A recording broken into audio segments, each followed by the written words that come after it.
नमस्कार। आज के लेसन में हम लोग स्टाफ नोटेशन को कैसे पढ़ते हैं ये सीखेंगे। स्टाफ नोटेशन वो तरीका है, वो पद्धति है जिससे हम म्यूज़िक को लिखते हैं। ये एक वेस्टर्न नोटेशन सिस्टम है और इसमें नोट्स को चिन्हों के माध्यम से यानी कि सिंबल्स के माध्यम से रिप्रेजेंट किया जाता है। तो सबसे पहले जानते हैं कि ये स्टाफ क्या होता है। तो अब आपकी स्क्रीन पे आपको दिखाया जाएगा कि स्टाफ बेसिकली 5 लाइंस होती हैं, 5 लाइंस होती हैं।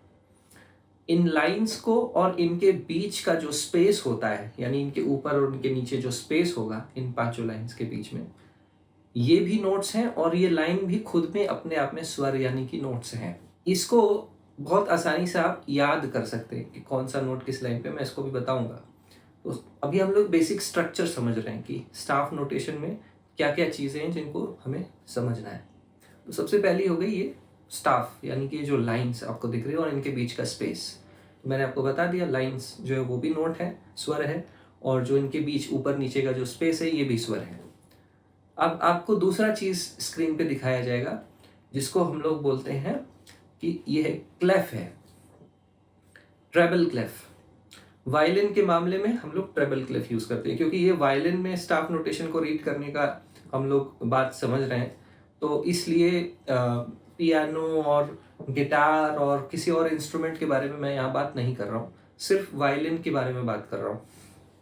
तो जो भी वायलिन से संबंधित सिंबल्स का यूज़ किया जाता है या उससे संबंधित जो भी बातें उसको ही यहाँ पे मैं डिस्कस करूँगा आपसे। तो आपने देख लिया कि ये ट्रेबल क्लेफ कैसा होता है, इसको हम लोग जी क्लेफ भी कहते हैं। सेकंड चीज़ हो गई हमारी ट्रेबल क्लेफ। अब जो थर्ड है वो है हमारा बार।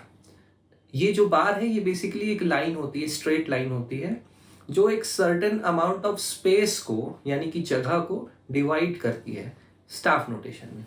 जैसे कि एक बार में एक सर्टेन स्पेस होगा, उसके बाद फिर दूसरा बार, इसको मेजर भी बोलते हैं या मेजर लाइन भी बोलते हैं। इसके बाद जो हमारा चौथा पॉइंट है वो है टाइम सिग्नेचर। तो टाइम सिग्नेचर बहुत इंपॉर्टेंट है, इसको थोड़ा सा समझिएगा। तो जब भी आप टाइम सिग्नेचर देखेंगे तो कॉमनली जो सबसे कॉमन टाइम सिग्नेचर है वो आपको दिखेगा 4/4, आपकी स्क्रीन पे भी दिखेगा। तो 4/4 का समझते मतलब सबसे पहले जो ऊपर वाला जो 4 है इसका मतलब क्या होता है कि एक बार में या एक मेजर में कितनी बीट्स आएंगी।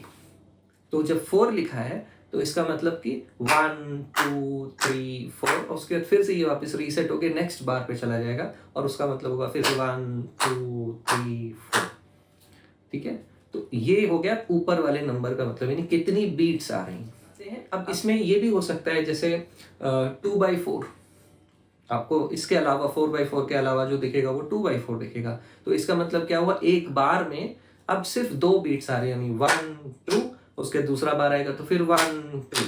तो 4/4 में क्या था 1 2 3 4 1 2 3 4 एंड सो ऑन। हर बार में 1 2 3 4 1 2 3 4 1 2 3 4 यानी हर 4 बीट्स के बाद वो रीसेट होगा और फिर से 1 पे आ जाएगा। 2/4 पे हमने क्या देखा कि 1 2 1 2, हर बार 2 बीट्स के बाद वो रीसेट होके 1 पे आ जा रहा है। और एक जो कॉमन तीसरा आपको दिखेगा वो होगा 3/4। अभी बिगिनर लेवल पे यही चीजें आपको ज्यादातर दिखेंगी, इससे ज्यादा आपको कुछ नहीं दिखने वाला। तो इतनी की ही बातें करूंगा अभी। सो 3/4 उसमें क्या होगा, एक बार में एक मेजर में आपके पास 3 बीट्स के नोट्स आएंगे यानी 1 2 3 1 2 3 1 2 3 ऐसे सो ऑन। तो ये आपको मुझे लगता है बात समझ में आ जानी चाहिए अब तक कि अगर ऊपर के नंबर में 2 3 4 5 20 जितना भी लिखा होगा उतनी बीट्स उस एक बार के अंदर आएंगी। ठीक है, अब जो नीचे वाला है इसकी बात करते हैं, इसमें सबसे ज्यादा कंफ्यूजन है तो इसको बहुत ध्यान से सुनिएगा। नीचे वाला जो नंबर है यानी कि 4, ये हमें ये बता रहा है कि जो हमारी बीट है, एक बीट है, उसकी वैल्यू या उसकी लेंथ कितनी है। आपको पिछली क्लासेस में बता चुका हूं होल, हाफ, क्वार्टर और 8th नोट्स के बारे में। तो ये क्या है, ये बीट्स की वैल्यू है यानी लेंथ है, कितना लंबा लेंथ है एक बीट का, वो ये नोट्स का जो काइंड है ये डिसाइड करता है। यानी होल है तो 4 बीट्स की लेंथ है एक नोट की, हाफ है तो 2 बीट्स की लेंथ है, क्वार्टर है तो 1 बीट का जो लेंथ है, और एट्थ है तो हाफ बीट का वो लेंथ है। या ये कह सकते हैं कि एक बीट में 2 नोट्स आ गए। तो जो हमारा नोट है उसकी बीट की लेंथ कितनी है, या जो एक बीट है उसकी लेंथ कितनी है, तो जब 4 लिखा है तो इसका मतलब उसकी लेंथ हो गई आपकी क्वार्टर नोट। यानी हर बीट पे वो हर बीट की एक एक की वैल्यू है, 1 2 3 4, ये क्वार्टर नोट हो गया।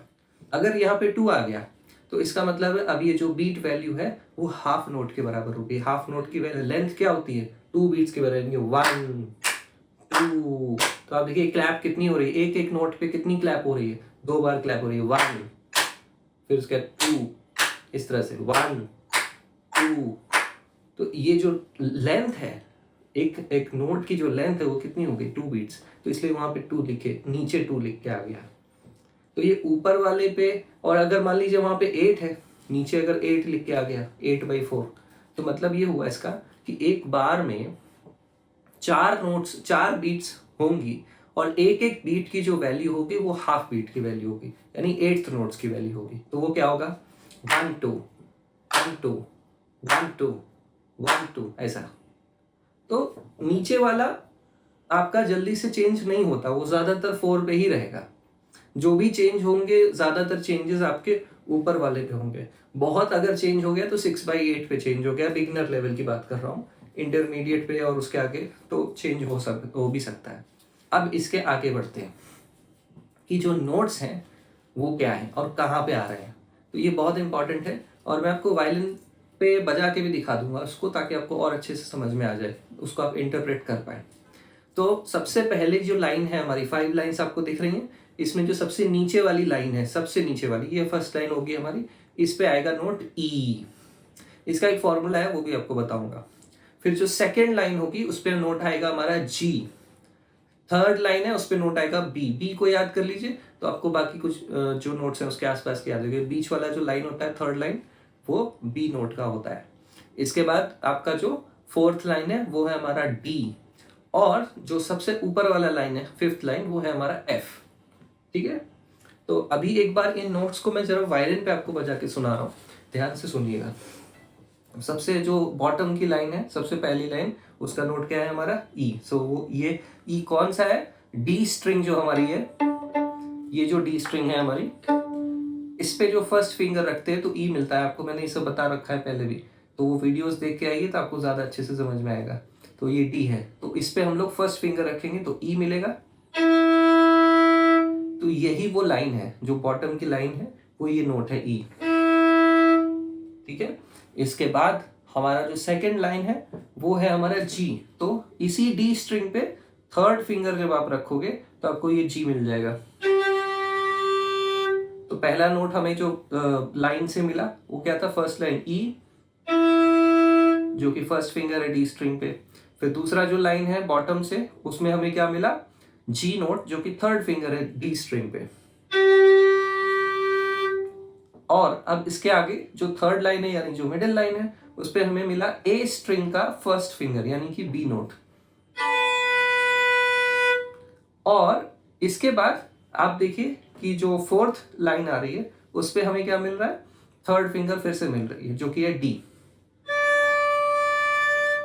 तो देखिए आप इसको अगर रिलेट कर सके कितना इजी है समझना। इसके आगे बढ़ता हूं एक बार, तब आगे इसको और समझाता हूं। ई स्ट्रिंग पे हमारा फिफ्थ लाइन का फर्स्ट फिंगर रखेंगे तो मिलेगा एफ। अभी एफ शार्प बजा रहा हूं तो एफ इधर होगा। तो ये तरीका हो गया। अब इसमें एक चीज समझ लेते हैं कितना इजी है जो मैंने बोला उस पर। आपने देखा कि जो बॉटम लाइन है उसमें जो फर्स्ट लाइन है फ्रॉम बॉटम, उसमें हमें फर्स्ट फिंगर रखा, डी स्ट्रिंग पे मिला नोट, और थर्ड फिंगर सेकंड लाइन हो गई, इसमें हमें मिला जी। फिर उसके बाद यही पैटर्न रिपीट होता है हमारी थर्ड लाइन से। थर्ड लाइन जो है वो क्या है, ए स्ट्रिंग का पहला फिंगर, ये हो गया थर्ड लाइन। और उसी ए स्ट्रिंग पे जब थर्ड फिंगर रखा तो हमें मिल गया हमारा जो फोर्थ लाइन है वो। फिफ्थ लाइन क्या है, ई स्ट्रिंग पे फर्स्ट फिंगर, तो इस तरह से एफ मिल गया। तो अब आप देखिए कि फिंगर यानी कि जो लाइंस है, एक कितना आसान है समझना। लाइन पे जो भी नोट्स आ रहे हैं वो क्या हैं, वो सारी फर्स्ट और थर्ड फिंगर नोट्स हैं। आपकी डी, ए और ई स्ट्रिंग पे। इजी टेक्निक है, इजी ट्रिक है। और अब आते हैं हम लोग स्पेसेस की बात करते हैं, वो जो स्पेस है वो क्या है। तो जो ई है हमारा, यानी जो बॉटम लाइन है, उसके नीचे आता है हमारा वायलिन का डी। ये डी स्ट्रिंग वाला है, ठीक है। और लाइन के ऊपर, यानी जो सेकंड और फर्स्ट लाइन के बीच का जो स्पेस है, वहां हमें मिलेगा नोट एफ। तो वहां हमें मिलेगी हमारी सेकंड फिंगर। एफ है तो वो इस तरह से बजेगा। मान लेते हैं ये एफ शार्प मान लेते हैं, तो एफ शार्प इधर होगा, ठीक है। तो ये देखिए कितना आसान हो गया यहाँ पे भी कि ओपन जो लाइन है हमारी, यानी जो स्पेस है, उसमें हमें क्या मिल रहा है, पहले ओपन स्ट्रिंग मिल रहा है, और जो उसके ऊपर का जो स्पेस है उसमें हमें मिल रहा है सेकंड फिंगर। अब आगे बढ़ते हैं, इसके आगे क्या है। तो अब आप देखेंगे कि जो, यानी हमने अभी तक कितना कवर किया, ई के नीचे का स्पेस जो कि डी है, और ई के ऊपर का स्पेस जो कि एफ है। अब इसके ऊपर क्या है, एफ के ऊपर आया जी, यानी सेकेंड लाइन। तो सेकेंड लाइन के ऊपर का स्पेस और सेकेंड और थर्ड के जो बीच का स्पेस आ रहा है उसकी बात कर रहा हूं। तो वो क्या है, फिर ओपन स्ट्रिंग आया, यानी ए आया। तो देखिए, और इसके आगे मुझे लगता है अब आप कैसे कर पा रहे होंगे आसानी से। तो इसके आगे हम लोग जो बढ़ते हैं, यानी बी के ऊपर का जो स्पेस है, तो उसमें हमें मिल रहा है नोट सी, यानी कि ये सेकंड फिंगर फिर से। तो देखिए यहाँ पे भी एक पैटर्न है जिसको हम फॉलो कर रहे हैं। और आगे बढ़ते हैं, तो अब बी के ऊपर का स्पेस हो गया सी, तो डी है उसके ऊपर, उस स्पेस के ऊपर डी लाइन है, यानी फोर्थ लाइन है। और फोर्थ लाइन के ऊपर क्या है, ई आएगा। तो वो ई क्या है, ये ओपन स्ट्रिंग ई हो गया। फिर ओपन स्ट्रिंग आ गया। तो देखिए कितने अच्छे से ये एक एक चीज सेटिंग बैठी हुई है, हर नोट की सेटिंग वायलिन के हिसाब से ये बैठी हुई है। तो चलिए, ई मिल गया हमें, यानी कि फिफ्थ और फोर्थ लाइन जो टॉप की है उसके बीच में हमें मिल गया ई, ठीक है। अब इसके आगे बढ़ रहे हैं, और जो टॉप लाइन है, यानी जो फिफ्थ लाइन है, उसके ऊपर क्या है। तो टॉप लाइन हमारी क्या थी, एफ थी, एफ शार्प जिसको हम लोग कह रहे हैं। अब इसके ऊपर हमारा फिर सेकेंड फिंगर आप रखोगे तो आपको जी मिल जाएगा। तो देखिए कितना आसान है। तो लाइंस जो है वो क्या है, first finger third finger violin पे, डी, ए और ई स्ट्रिंग पे। और जो स्पेस है वो क्या है, वो हमारा ओपन स्ट्रिंग है, या तो फिर वो हमारा सेकेंड फिंगर है। तो एक बार जो नोट्स हमें मिले हैं बॉटम से लेकर के टॉप तक, वो मैं आपको बजा के दिखा रहा हूँ। अभी हम लोग यहाँ पे एफ को और सी को शार्प मान के चल रहे हैं। तो ये देखिए, स्पेस, फिर फर्स्ट लाइन जो बॉटम की है उस पर फर्स्ट फिंगर, फिर जो फर्स्ट लाइन के ऊपर का स्पेस है उसको हम लोग रखेंगे एफ शार्प, और उसके ऊपर का जो सेकेंड लाइन है उसको हम लोग बोलेंगे जी। तो ये इतने नोट्स मिल गए हमको, यानी कि 4 नोट्स मिल गए, कितनी, 2 लाइन के अंदर। उसके बाद अब हम लोग सेकेंड लाइन के ऊपर जा रहे हैं। तो सेकेंड लाइन के ऊपर हमारा नोट आएगा ए, ओपन स्पेस है देखिए, और उस स्पेस के ऊपर हमें थर्ड लाइन मिल रही है जो कि हमारा फर्स्ट फिंगर आया, फिर से बी, और फिर एक स्पेस आएगा बी के ऊपर जो हमारा बन जाएगा सी, जिसे हम शार्प मान के चल रहे हैं बी। और इसके बाद जो हमारा फोर्थ लाइन आ रहा है उस पर हमारा आएगा नोट डी। तो एक ऑक्टेव कवर हो गया। एक ऑक्टेव कितने लाइंस में कवर हुआ, 4 लाइंस में। तो 4 लाइंस में हमें नोट्स कितने मिले, 8। अब इसके ऊपर बढ़ते हैं, डी के ऊपर क्या है, फिर स्पेस है, तो स्पेस होगी हमारे ओपन स्ट्रिंग। और इस स्पेस के आगे जब बढ़ते हैं तो हमें मिलती है हमारी फिफ्थ लाइन, यानी आखिरी लाइन। तो इसमें हम लोग बजाएंगे एफ, जिसे अभी हम शार्प मान के चल रहे थे, एफ शार्प। और इस फिफ्थ लाइन के ऊपर का भी एक स्पेस है जो हमारा लास्ट नोट बन जाता है इस स्टाफ में, जो कि हमारा जी। तो आपने देखा कितनी अच्छे तरीके से हमने 4 लाइन में एक ऑक्टेव कवर किया, और 5 लाइन में हमने उस ऑक्टेव के आगे के नोट्स, यानी ई, एफ और जी, यानी 3 नोट्स और 11 नोट्स टोटल कवर कर लिए। अब हम लोग बात करते हैं नेक्स्ट टॉपिक की, जिसमें हम लोग ये जानने की कोशिश कर रहे हैं कि ये तो मतलब काफी कम नोट हुए, जी स्ट्रिंग का क्या हो गया, और ई स्ट्रिंग पे जो थर्ड फिंगर है यानी कि ए, या और जो पिंकी फिंगर है छोटी वाली फोर्थ फिंगर, इसका क्या, या ये ऊपर के नोट्स इसके भी आगे जाना हो तो क्या, तो इसके लिए हम लोग को एक नया टर्म सीखना होगा जिसे हम लोग बोलेंगे लेजर लाइंस। लेजर लाइंस, तो यहाँ क्या करना होता है, यहाँ सिंपली एक एक्स्ट्रा लाइन, छोटी सी लाइन ड्रॉ करनी है, बहुत पूरी उतनी लंबी लाइन नहीं ड्रॉ करनी है, जैसा नोट वैसी उसके हिसाब से हम लोग को एक लाइन ड्रॉ कर देनी होती है, जिसे हम लोग बोलते हैं लेजर लाइन। तो चलिए बॉटम से शुरू करते हैं। तो हम लोगों ने देखा कि जो सबसे नीचे वाली लाइन है वो ई हो गया, और इसके नीचे का स्पेस डी है। अब इसके नीचे अगर हमको और जाना है, यानी बेस में और जाना है, तो डी के पहले क्या आता है, सी आता है। तो हम लोग सी को वायलिन पे कैसे बजाएंगे, सी जो बेस का सी है उसको जी स्ट्रिंग पे थर्ड फिंगर से बजाते हैं, ये है। तो ये जो सी है इसको कैसे पाए, तो इसके लिए आपको कुछ नहीं करना है, सिंपल एक लाइन ड्रॉ कर दी है। देखिए उस पर आपको दिख रहा होगा, जो ई की लाइन है उसके नीचे एक थोड़ा सा स्पेस छोड़ के डी के लिए और एक एक्स्ट्रा लाइन, छोटी सी एक लाइन आपको ड्रॉ कर देनी है। इसे हम बोलेंगे ledger line of C note. तो उसको हम लोग मान लेंगे सी। अब जब लाइन ड्रॉ हो गई तो यानी कि एक और स्पेस क्रिएट हो गया उस लाइन के नीचे, तो वो हमें मिल गया बी, बेस का बी। अब इसके भी नीचे जाना हो, मान लीजिए इसके भी नीचे है, तो एक और लाइन ड्रॉ कर देंगे, तो हमें मिल जाएगा बेस का ए। और अगर इसके, अब देखिए अब वायलिन में तो जी स्ट्रिंग है यानी जी नोट ही है, तो अब इसके आगे लाइन ड्रॉ करने की जरूरत नहीं है, यानी दो एक्स्ट्रा लाइन ड्रॉ किया तो हमें जी स्ट्रिंग के भी सारे नोट्स मिल गए। तो जो ए हमने ड्रॉ की थी, दूसरी लाइन जो एक्स्ट्रा ड्रॉ की थी लेजर लाइन, उस लाइन के नीचे का स्पेस क्या है, वो है जी। तो देखिए कितनी आसानी से हमें क्या नोट मिले। सबसे पहले हमारा डी था जो ओपन स्पेस था ई के नीचे, तो उसमें हमने एक एक्स्ट्रा लाइन ड्रॉ किया तो हमें सी मिल गया, और जब उसके नीचे का स्पेस था वो हमें मिल गया बी। अब हमें और नीचे जाने का मन था तो हमने एक और ड्रॉ कर दिया, सी के भी नीचे एक लाइन थोड़ी सी स्पेस छोड़ के ड्रॉ कर दिया बी के लिए, तो हमें मिल गया ए। और जब इसके भी नीचे जाना हुआ तो वो तो जो स्पेस है उसको हमने जी मान लिया। तो अगर हमें दो लाइंस दिख रही हैं और दो लाइंस के नीचे एक नोट ड्रॉ कर दिया गया है, तो वो नोट क्या होगा, वो जी होगा। एकदम आंख बंद करके वो नोट जी है वायलिन का। अगर सिर्फ दो लाइन ड्रॉ करके दूसरी लाइन पे, नीचे वाली, सबसे नीचे वाली दूसरी लाइन पे एक्स्ट्रा लाइन जो है उस पर अगर कोई नोट ड्रॉ किया हुआ है तो वो ए होगा। सिर्फ एक लाइन एक्स्ट्रा ड्रॉ करके उसके ऊपर कोई नोट लगा दिया गया है तो इसका मतलब वो सी होगा। और दो लाइन के बीच में अगर कोई नया स्पेस क्रिएट करके उसमें एक नोट ड्रॉ किया गया है तो वो होगा बेस का बी।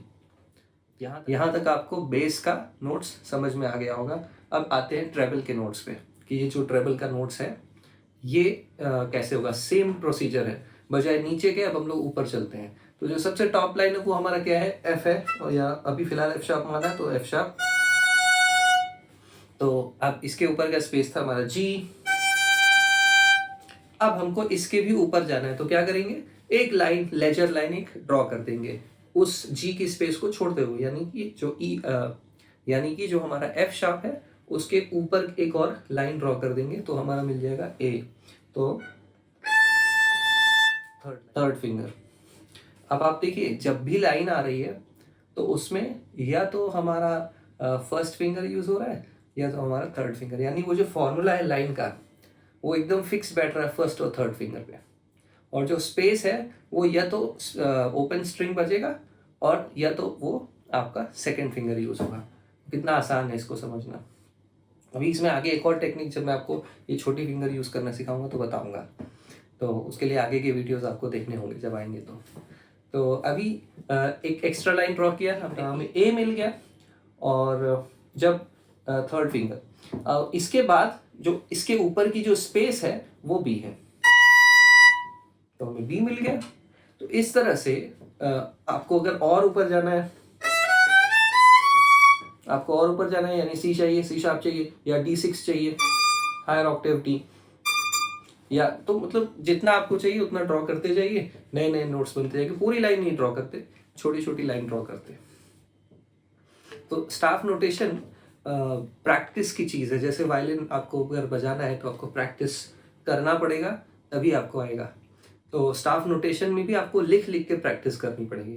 तो क्या लिखें, शुरुआत में आप स्केल्स लिख सकते हैं। जैसे मैंने आपको बेसिक स्केल बताई थी, A major, D major, G major, और भी कुछ स्केल्स बाद में आपको मैं बताऊंगा, सी मेजर, एफ मेजर, तो ई माइनर। तो ये सब स्केल्स जब आप सीखेंगे तो आप इसको स्टाफ नोटेशन में लिखिए। सबसे पहले लिखना शुरू करना पड़ेगा, तभी आपको समझ में आएगा। जैसे अभी वायलिन के जो नोट्स हैं, इन्हीं को जो मैंने आपको दिखाए हैं, इन्हीं नोट्स को आप लिखते जाइए, बेस से लेकर के ट्रेबल तक। यानी कि जो जी स्ट्रिंग है, ये वाला जो जी बेस है, यहाँ से लेकर के ये जो बी है, यहाँ तक आप इसको लिखते जाइए, तो आपको क्लियर हो जाएगा कि हाँ मेरा कौन सा नोट क्या है। अब आते हैं, समझते हैं कि बेसिक आइडिया हो गया आपको कि हाँ भाई स्टाफ नोटेशन क्या चीज़ है। इसके आगे स्टाफ नोटेशन में कभी भी नोट्स को डायरेक्ट नहीं लिखते हम लोग, यानी कि ए बी ऐसा कभी नहीं लिखते। तो हम लोग क्या करेंगे, हम लोग जो नोट्स की ड्यूरेशन है, बीट लेंथ, उसको यूज करेंगे। तो वो क्या है, whole, half and quarter notes, eighth notes, इस टाइप से आपकी स्क्रीन पे दिखा रहा होगा, हम लोग यूज करेंगे। यानी कि अगर वो जो नोट है वो 1 बीट का होगा तो वहाँ क्वार्टर नोट, 4 बीट का होगा तो होल नोट, 2 बीट्स का होगा तो हाफ नोट, और अगर हाफ बीट का होगा तो एट्थ नोट यूज करेंगे। सिंबल, उसके सिंबल्स का यूज करते हैं, आपकी स्क्रीन पे दिख रहा होगा। थ्रू आउट आपने देखा होगा कि मैंने सिंबल्स का यूज उसी हिसाब से आपको करके दिखाया है। तो आई होप आपको ये बेसिक स्टाफ नोटेशन जितनी जल्दी हो सकता था मैंने समझाया, जितना शॉर्ट हो सकता था उतना शॉर्ट किया, इसको समझ में आया होगा आपको। अगर इतने के बाद भी कोई कन्फ्यूजन हो रही है आपको तो प्लीज़ मुझे बताइएगा, मैं इसमें आपकी पूरी हेल्प करूँगा। तो मिलता हूँ आपसे नेक्स्ट लेसन में, तब तक अपना ख्याल रखिए और खूब सारा प्रैक्टिस करिए। नमस्कार।